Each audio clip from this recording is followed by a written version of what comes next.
dawladda Kenya oo dabciidii nacasnimada ahaa si laban laabtay waxa uu heeshayna kuwa tira yar oo aqbalaawayaala waxaan doonayaa markaa inaan ku hormaro Soomaaliya toddobaadkii aynu soo dhaafnay 20 bishan laga soo bilaabo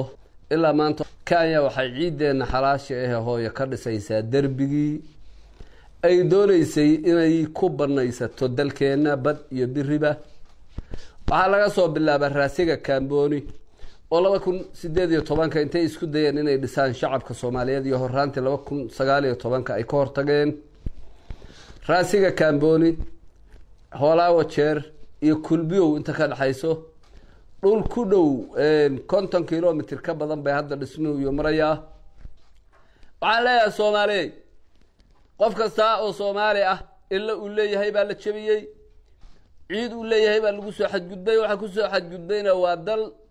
duulaan oo doonaya ciziga iyaga iyo sharafka iyaga iyo calanka iyaga baluuga inay boobaan hal baraarugo hal tooso dhalinyarada Soomaaliyeed ee deegaankaas degmada Badhaadhe hoos tagto oo waxaan leeyahay ilaa Holawa Jeer Kulbiyow Raas Kamboni waxa weeye meesha leeyahay Hoosungow Buurgaabo Kudha waxaan leeyahay toosa sidii ku balad xaawo iyo malkaare iyo ceel waqay u tooseen u toosa